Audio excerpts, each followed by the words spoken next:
Okay, welcome to Take a Breath with Joe and Thom. We don't have Thom today, but Take a Breath is my favorite podcast. Basically, what we do on Take a Breath is we dissect what it takes to grow businesses, really grow anything, take anything from 0 to 1, whether professional, personal, family, whatever it is, whatever you're trying to accomplish and build. Hopefully this podcast can add value. Today, I have, in my opinion, a very special guest, Zach Reisler. Zach happens to be a family friend, but I would have him on the show regardless. I've wanted to have him on the show. First of all, Zach, how are you, man? I'm doing great. I'm glad to be here. So, you should know that on our podcast, we don't typically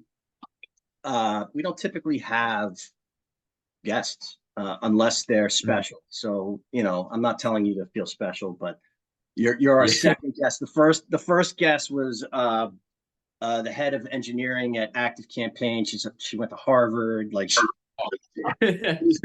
I And so, love to. yeah. So anyway, I wanted to have Zach on. Zach's a very interesting guy. First of all, he's a good person. Comes from one of my favorite families in existence. Um, Known him for a long time. My wife has introduced me to their family, and I've known Zach since he was a baby, really. And anyway, Zach, aside from being Yeah, 18. Yep. 18 years old, how many companies have you started? Three, two? Probably more than 10 at this point. It just Okay. I mean, I know Infuse It. I want to hear about Infuse It in a second, but Zach is 18 years old. He is a digital marketer. He helps organizations with their SEO, with digital marketing, with, getting eyeballs on their website. And, I spoke with Zach a few weeks ago, and I mean, I was very impressed with you. And, like yeah, man, I mean, I talk to people in their 30s and 40s who are not, who and well, I don't need to go there, but you're an impressive guy, and I'm happy you're here. So welcome. glad to be here. Thank you. Yeah. Yeah, man. So all right, so you're a senior in high school. What, I know you're working for at least a couple companies right now. How, so you go to school? Tell me about your day. What's your day like? So the days recently have been pretty busy. I'll tell you what my day used to be like a week ago, and it kind of changed recently. But around a week ago, I'd wake up at 6:20 in the morning, and I would go get ready for school. Go to school from around 7:25 to around 2 o'clock, and then right after 2 o'clock, I would go to my office job, which I worked at a local marketing agency from 2:30 p.m. to 5:30 p.m. And then I'd usually have a sales call or just an internal call or two afterwards. And then I'd also try and fit in the gym. And by that point, I come home and it's 8 p.m., dinner served, and time to go to bed and repeat the process. So it was really tough for me to, find time to learn, find time to read books and grow and grow my knowledge. I was really spending a lot of time in the operations of things, as you might know. So my weekends were always for learning and just sitting down, relaxing, picking up a book, taking down notes on certain videos and stuff. So weekends were definitely really productive, and I tried to jam a lot. Now it's a little easier. The second semester started. I get to leave school now at 12:30 p.m. and go to my office job from 12:30 to around 3:45 p.m. And then I can go home and fit more things in during the day, but it's still quite busy now. Are you able to be social? Yeah, yeah. Okay, Especially during the weekends too. I always hang out with friends good, during the weekends, so it's great. During the good. weekdays, it's tough unless I mean, I usually go to the gym with some friends, so that's sort of my socialization. And school, I also count as my socialization. But during the weekends, always just getting together with a group of friends, playing some football or some basketball. Just really making sure I have that time to stay social. You know, uh, it, I wasn't. I There are lessons that I've learned throughout the years, and Mhm. like I'll tell my kids or any kid if they go to college, to have a relationship with the professor, like office hours. But What I would tell you also is, and throughout your career, networking. I would not shun networking groups. I have like I did for years, and I've in the last, I would say, 7 or 8 years, I've really made it a conscious effort to join different networking groups, and it I just I can't talk about it enough. So just that's one thing I would keep up. Do you belong to any working groups? Actually, I actually just joined a couple, especially in the Sure. agency space, which is all just agency owners that go and we share issues together. We have weekly calls, so usually I set time aside to do those. But I really want to make it a priority of mine to do a lot of in-person networking things too, which I really haven't gotten to yet. I don't know if you're doing it mainly online or in person, but I You do would it in want person. to in person. Yeah, that's what I want to get into soon. But for now, it's online, and I'm Yeah, only in like one or two. it's an effort, but It I is. but like I forget who said it, but 90% of success in life is just showing up. Mhm. And like I went to a networking lunch. I didn't feel well. I went on Friday. Like I didn't feel great, and I was like, I could easily just stay home. And I pushed myself to go. And I've spent the last 3 days setting up meetings from that one lunch. Like it was business card after business card, and I was the whole time. I'm like, I can't believe I almost didn't come here. And it's just so anyway, networking aspect, and it's a good way to not only just meet new people, but learn, like you said, learn what's going on in the industry. You never know the relationships that you make now that down the line. I mean, you're 18 years old, so like the people you are meeting now, they're going to go on to be CEOs, to be all sorts of important people, and they're going to remember you. I mean, first of all, you're a memorable guy, but networking now is always, but especially now is certainly important. You mentioned you read some books. Do you have a favorite business book that made an impact on your life, or I just picked up this new book which I've been reading for the past couple weeks, which has been amazing. I've been struggling to sell mainly, especially to prospects. I'd come on sales calls. I don't think I would ask enough questions or grab them emotionally enough. So for me, that was something that I wanted to improve for 2024, almost a New Year's resolution of sorts. All right, I need to improve like the selling aspect of my business because I'm not amazing at it, and I know that, and I just want to learn as much as possible about it. So I picked up this book called Spin Selling, and just an well, amazing, I've read it, it was. You read it, yeah? of course. It Yeah. was. It's such a great read. Just the amount of questions that you can ask to pull people different directions. I mean, it's really really interesting. So I've been taking a lot of notes, and I've really enjoyed that. Spin selling is good. Conceptual selling, I think, is another one. For a guy like you, Zero to One, by Peter Thiel. I mean, I'm not political, but Peter Thiel taught a course in Stanford, and one of his students took notes of the course, and it's called Zero to One. It's an amazing uh, book for anyone who's trying to get something from nothing to something.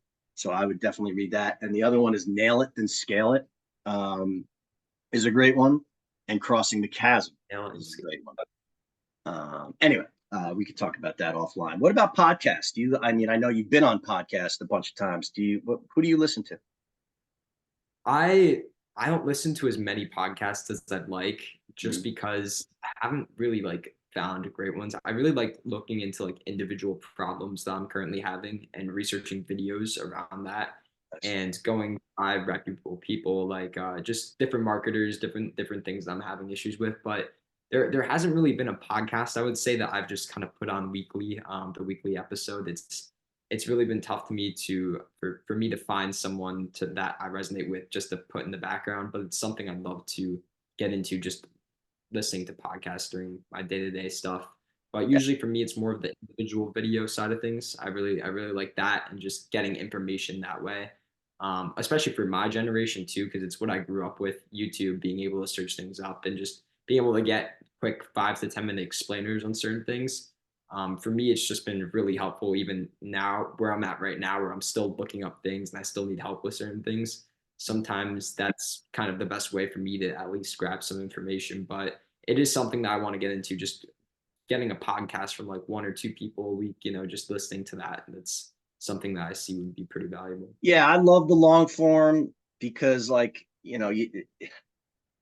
when you watch interviews on regular TV anyway, and they're like 5 minute, and then there's a commercial break, and it's just not a real conversation. So I like the long form, and there are a lot of good podcasts about stuff in your industry, and I would recommend stuff listening to podcasts that aren't in your industry. It's good to be well rounded. I listen to a lot of financial podcasts, but which has a lot of technology intertwined in it, because I mean the successful stocks at the moment tend to be technology related.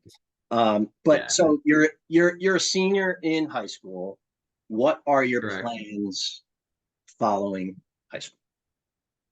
So it's the question I get asked a lot because I am taking a different path than a lot of other high schoolers. I didn't see the value in college freshman year of high school, which I mean kind of got me into a couple small arguments to my parents, but they start to understand the business and that was generating revenue and that I would really work hard for something like this over the course of these 4 years to the point now where my dad is pretty happy where I'm at and he likes the path, but what I'm doing after high school, I think it's better to tell you more so what I'm doing during spring break. And maybe that can kind of give the audience an idea of what I'll do after high school. But No. I'm fully funding a trip and taking my friend along too. And we are going to Iceland, Finland, Estonia, and Latvia over spring break, just my friend and I. And we're the thing about these countries, and especially Finland and Estonia, Tallinn and Helsinki, the capital cities, they're extremely big startup hubs. And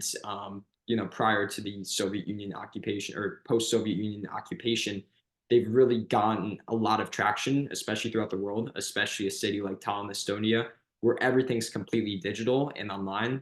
You can get married in two clicks. You can pay your taxes in 2 clicks. You can vote in 2 clicks. It's really a cool society that prioritizes the online visibility. And then on top of that, they've had startups like Bolt, Skype, Wise, etc., like just in Tallinn alone. And it's such a small country. It really grabbed my attention from a business perspective and also a travel perspective. So I told my best friend, let's pack our bags and let's go there over spring break. And my business currently allows me to work remotely in some of these places. So what I like to do now is do these little test trips to different nations and kind of see where I fit best, where I'm able to connect the best with certain individuals. And from there, after high school, it's going to be mainly me solo going around in these different cities, making friends, making connections, and growing different foundations and different bases in these different cities. So it's really something that I prioritize the travel aspect too. So I love travel and I love business, and I want to find a way in the next 5 or 6 years to combine them both. That's fantastic, dude. Why do you think those countries in that area, like, I read a book, another great book that you should read, called Yeah, Startup Nation.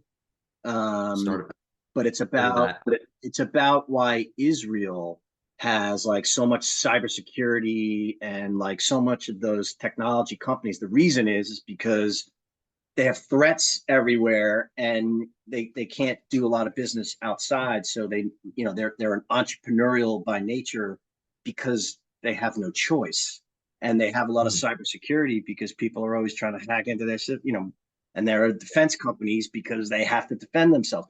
So that to me makes a lot of sense. But why do you think that, like, Iceland, Finland, Estonia, why is that such a technology hub?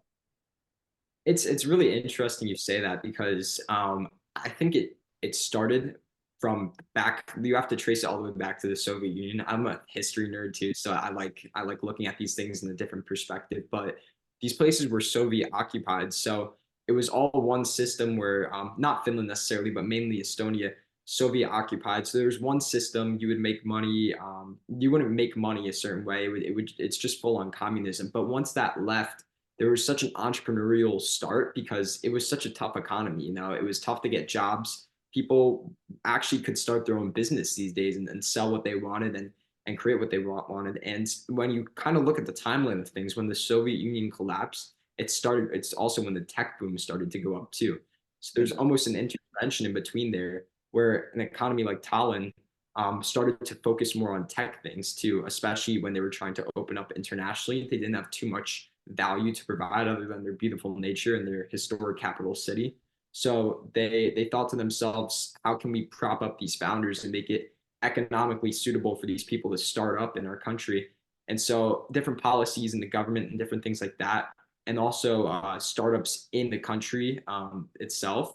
They started amazing companies like Skype, which some people use today. Yes, Wise, which I a think lot of it's Microsoft owns yeah, Skype. Yeah. yeah, Skype was created in Tallinn, and Bolt, which is the second or third biggest rideshare company in the entire world. I used it back when I was traveling in Europe, but it services all of Europe, all of Eastern Europe, and now it's investing really heavily into Africa right now. That was completely created in Tallinn from an Estonian founder. So it's really cool to see how these people were brought up because the Soviet Union collapsed along with the tech boom. It just kind of created an ecosystem that made it a tech hub, and I kind of want to investigate that in person too. So So that's why I booked the trip. when I that's awesome. When I graduated college, I went for 2 months. I backpacked across, I went all over Europe. And one of the places I went Yeah. to was Prague in Czechoslovakia. And it was Mhm. right after, the fall of communism there as well. And I remember walking the streets, and every, person from Prague had an ice cream cone because that was the first time they had ice cream. It was crazy. Yeah, it was, everybody had ice cream, and I'm like, what is the deal with ice cream? And somebody told Yeah. me, they're like, yeah, when it was communism, they didn't have ice cream here, and now they're. Anyway, Yeah. crazy Wild. things. Yeah, but Yeah. so here's my thoughts Yeah. on college. So Mhm. um, the return on the investment of college is, depending upon for the majority, I would say, um, it's not great. It's why do you go to college? You go to college, in my opinion, to network, Yes. and to learn, about whatever it is you're gonna, learn how to learn how to be dependable, that type of thing. My opinion is you don't have to go into $100,000 worth of debt to network and to learn how to be a responsible person that could have a career and be an employee or employer. I'm not against education. I'm very much, like that's ridiculous. How can you say I'm against education? I think the college system has become a scam. And I see a lot of myself in you. Like, I don't think I needed to go to college to do what I do today. And, Yeah. so anyway, and you're young enough where if you find something that you want to learn more about, you can go to college Mhm. anytime. So I think you're doing, Exactly. yeah, I think you're doing, And but I'm but keep the networking aspect in mind. But go ahead. I'm sorry. No, like I find it so interesting that I talk to some coworkers even at the corporate office I work with, and they just graduated college with marketing degrees and the full piece of paper that allows you, that's supposed to be your entry into the corporate world. She was so excited to basically get this job at this marketing firm, which is definitely a starting job, but you work your way up and things Mm-hmm. like this. She was so excited, which I mean, I'm thrilled for her too. Like it's awesome to get a job right after college. But the university itself is filming her like, hey, she got a job right out of this university, etc. And I talked to her more about it, and she says, I have like around 50 to 100 friends who have all applied for jobs and they've barely gotten any responses for the past 2 years. I'm like one of the only people in my entire friend group or my entire college circle that's been able to get a job like this. And for me, that just completely just shocked me because I started to see the value in, actually pursuing real life experiences in the workforce rather than college because I was able to go into this office and give some of my testimonials and some of my real life work experience, and they perceive that as more valuable than the degree. And that was like firsthand experience for me, being like, man, I really don't need this if I'm able to figure out how to network with these people online or in person in other ways. So, I mean, years ago, really, that people would do apprenticeships. They would have mentors. Um, one of the things that the way I grew up and the way you grew up too, probably. But the idea of like plumbers, electricians, welders, these guys are and people are in such demand right now. We were brought up to go to college, become a lawyer, become a doctor. Like there was a certain path that we're supposed to go on, and that path is it doesn't it like you said. I mean, your friends, probably did well in college. They probably have debt, yeah, most of them from college, and they can't even get a job. I mean, yeah. what And was, yeah, like, and also the question I kind of like to ask myself now, especially now that we're in the year 2024, it's how does AI affect all of this? How does AI affect the workplace, and different things like that? And yeah, sure, we might have a crappy chat GPT that we have access to right now, but the difference is going to come in the next few years when these AI systems that are really good, like surpass human intelligence, start to come out and be absolutely. available for public use. How do companies change their hiring? How does education be perceived as valuable? And college is a lot of memorization, and I feel like AI is Absolutely. going to have a shift in that. So I feel like we're going to see a big shift in a lot of this stuff. We're kind of already seeing the initial phases of it now, just how tough the job market is right now and things of that nature. But when AI gets involved, I mean, who knows where this can all go? So Yeah. I'm just I mean, trying to, I really thought that this was going to happen 20 years ago. I mean, I've been talking about how how college, the model was not sustainable for yeah, forever. And I can't believe it's gone on as long as it has. And like, again, I'm dating myself. So, but like Howard Stern, do you know who Howard Stern is? yeah, of course. Okay. My dad loves Yeah, you never know these days. Um, it. so, he used to be on the radio. When he made the jump to Sirius satellite radio, that legitimized Sirius satellite radio, right? Like Elon Musk has come out and said, I don't care what these people go to college. I have my own tests that I give them, Mhm. And so we Yeah. need people like Microsoft, Google, other reputable institutions that say, we don't care if you went to Stanford. We have our own, like, we don't care. So when that Mhm. happens, the value of a piece of paper from those institutions goes down. And again, it's just taking longer than I thought. I mean, now I'm glad that the conversation is happening, and I think you're a maverick, really. I think you are. I think many more people, especially if you become ultra successful, Mhm. people are going to be like, "Fuck college," it's going to happen. Yeah.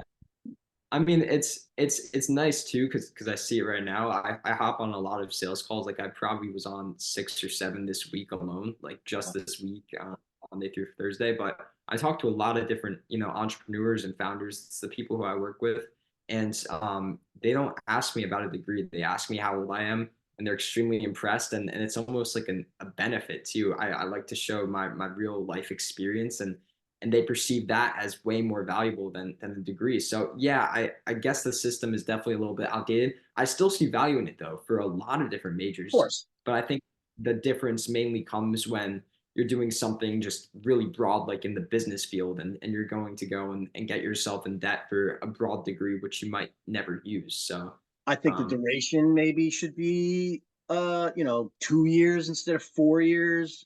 It just delays everything. mhm, And exactly. I just I it's an excuse to still be a kid, which is fine, but like it's an excuse to, I was one of the lucky ones. Like I almost think kids should be forced to also work and go to college because my parents paid for my education. So I didn't take it as seriously Mhm, as someone who has actual skin in the game. Like I just, like, and I was one of the lucky ones. But when you are tasked to pay for something, you also take it more seriously. Like I remember I had friends who were waiters and waitresses during college, and I was always like amazed, and they took college more serious than all of us who were just partying and I joined a fraternity. I mean, it was great. Look, and I've done business with people from college. It was a great experience. It was a good networking thing, but I'm just saying you could do that in other ways. For me, Yeah. so in our world, everyone goes to sleepaway camp, right? I'm from Long Yeah. Island. Okay. Same. Um, so, but I didn't send my kids to sleepaway camp. I live, you know where I live. I mean, I know you haven't been here in a while, but it's a special place. I live in a lake, it's a community. There's a beach, there's a camp. These kids have the greatest summers and independence. And like, but my family are like, I can't believe you're not sending your kid to sleepaway camp. And I'm like, what, what did your kid like? It was just great. I'm not saying it wasn't great, but like, there are other ways to have great experiences, not just what we've been programmed. Okay, you have kids, of course they have to go to camp. It doesn't have to be, of course, and it doesn't have to be, of course, that you're going to a university if you're a success. Think about all the first of all, think about all the successful entrepreneurs who dropped out of college. Yeah. Harvard, for example. Whether it's Bill Gates, Mark Zuckerberg, the woman I was talking about earlier, she Livy Wong. Yeah. So anyway, Wow. I think you're on the right path, and I wouldn't say that actually if I didn't. I mean, you have it together in a lot of ways. You're well beyond your years.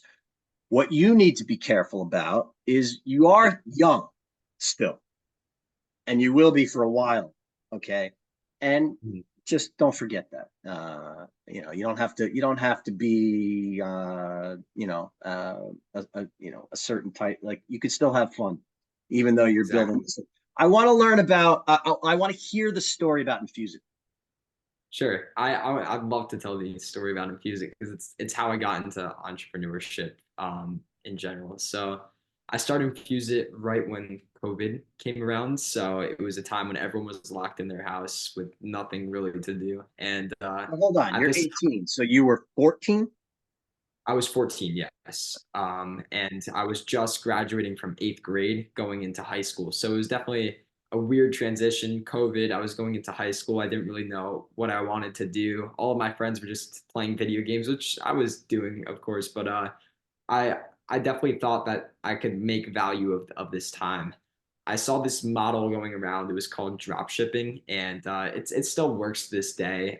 In some ways, it's a very oversaturated business model that a lot of people mess up in terms of like logistics and stuff. But that's a separate conversation. I was using it as my first business model just because of the low startup costs and it was easy. I found a product that I've really, really enjoyed using. It was called the Infuse It bottle. And essentially, it was a water bottle that you could put fruit in the bottom of it and you could squeeze the fruit with the cup itself and pour water and ice into it, shake it up, and you have your own natural, like, orange flavored water or strawberry flavored water. And it was really, really awesome to, go and be able to drink that healthy water and, show it to my friends. So I built a website around it and promoted it in my local community. And I was able to make like $700 in a few days from that in revenue. But it was still wow, because I've never seen money like that before. I'm a 14-year-old kid. Each dollar was Amazing. valuable for me at the time. This was pre-COVID inflation. So That's a it college was degree right there. Oh, go ahead. but it was really awesome. And I kept marketing it through social media, creating different sales, learning more about the marketing process. Just by creating my own business, I was able to learn like so many marketing skills, which was Do you so remember the great. most important thing you learned from that business? From my business, yeah, I do. And I'll get into that in a second because after the success of it, I probably made around $1,500 to $2,000 with the business. And I decided to reinvest all of that money into my own inventory because I really wanted my own inventory for the business itself. So I can go and sell these products and kind of beat out the other supplier that was fulfilling my orders. I can have a higher profitability. So I spent $1,500 on 500 of these water bottle units. And all of a sudden, there was dust. Nothing was going. There was no movement of the product. It was really difficult to sell the 500 water bottles. And I realized it was not a great idea to make such an impulse decision like that to go and buy in bulk when all of my sales were just from friends and family. I had no other down source of sales. So I had 500 water bottles sitting in my garage for a little bit until I made a viral video on TikTok. I got, I want to say around 14 million views on one of the Infuse It bottle videos, Wow. which was really crazy. Yeah. And it had like almost 950,000 likes, thousands of comments. I mean, I'd spend all day replying to comments. And we would get, a decent amount of our water bottles were sold. I also made a big mistake. My international orders were turned off for around 10 million of those views, Oh my meaning God. that, and most of the millions of views were targeted in international areas like Europe and Asia and things like that. I could have been, charging extra shipping, but shipping the water bottles over to that part of the world. But I was really only taking advantage of the few Americans who were watching the video. So my international orders were turned off. I was like, why is this not convert? I'm getting all these website visitors, but this isn't converting.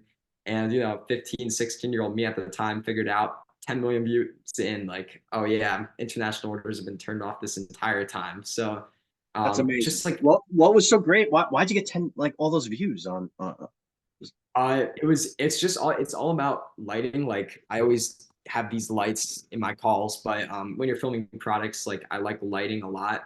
There's definitely trending audio that you're able to use, and it's all about analyzing recent trends. So always scrolling, picking apart videos. What makes this go viral and why? Like, is it the text? Is it the sound? Is it how short it is, amazing? etc. So all it was me pouring a little bit of, showing the tutorial process with like a little story in the background, and it got tons of views. So that definitely taught me, my first big lesson. That was my first big, going viral moment of my life, and it was really really interesting for me. And I was able to take those same skill sets and do it for software companies, like Blue Willow, which I started, and get like 100,000 views again. So like it Wow. was a skill set that I was able to repeat and hopefully be able to repeat in perpetuity I as I mean keep learning. that right there could be a Mm. business. How Yeah, to get eyeballs on videos. I mean, people would want to learn about that. We are coming close to the end, but sure. typically at the end of our podcast, Tom and I, we do recommendations. Doesn't have to Mm. be about business. It could be about it. It could be a movie. It could be music. It could be a country like Estonia. Do you have any recommendations for our listeners to check out? Recent I know recommendation? I blindsided you. I should have warned you, but Yeah. Um, I'm not too sure really. There's a lot of things I can definitely, spit out right now. I've been like trying to educate myself as much as possible in the travel space, so that's probably where I'm pretty well versed in right nice. now. But I really just recommend going on YouTube if you have like, like maybe 30, 40 minutes and looking at a random place on the map and just looking it up on YouTube and checking out a video and seeing what that place is like on the ground. Because for me, I've found that those types of videos have been so valuable and just sharing to me what the rest of the world looks like. I mean, you'll see it on maps. You can see it like, when you're in history class or just learning about or seeing the news titles, seeing the country name. But when you're able to go and look it up on YouTube and see what life is like on the ground there, that for me is a pretty cool experience. Just being able to watch that on your own couch and see someone else exploring a cool place. That's a great recommendation, Zach. Um, I have a recommendation. I've been watching True Detective, the new one. I don't know. I True mean, Detective. that's yeah. There's a new one that's really good with Jodie Foster. I recommend that. But I recommend that my viewers learn more about Zach. And Zach is the future. And I think you're a great person. Um, I was just having this conversation earlier. This is the wisdom. My kids tell me I turn everything into a lesson. I can't help it. But but I would attribute most of my success Yeah. to being honest, communication, even when things go bad. Okay, Mm. you have to keep those lines of community, especially when things go bad. Communicate and properly set expectations and follow up with people. If you do those things, you know, you said you can't sell. I mean, you can, number one. You have Yeah. everything that any salesperson would love to have. Okay. But just remember to always be honest, Yeah. treat people with respect, and follow up, set expectations. And I think the world of you, and I hope I hope we do some business together in some capacity. And I hope you come back on the show. And Yeah. anyway, I would love to. and Yeah, no, this has been it's been awesome talking to you, and thanks for and the recommendations. Honestly, a lot of people these days, especially the new entrepreneurs, they're tempted with the quick money, no, but in reality, that's not what it is. You know, play the it's all long game. about going in. Yeah, playing the long game might be harder to make money. It might take a lot of years, but you know, Yes, that's what's valuable. It's going to be the most consistent, and you're not cheating anyone. You're living an authentic life, and that's what I'm all about. So, yeah, couldn't have said that better. That's a good way to end it, Zach. awesome. Say hello to your family for me, Will and do. Yeah. I'll so just so you know, this is going to be on Spotify, Apple, Amazon, some other places, the full one, and then I chop them up. Like, you know what I do? I chop Yeah. them up and put them on LinkedIn and our website and everything. So I'll tag you and everything. But Great. I'm all right, looking man. forward to it. Thank you for Awesome. coming on. I really appreciate it. No problem. Thank you for having me. It was All great. right, man. Take care. All right, Yep. bye. Talk soon. All right.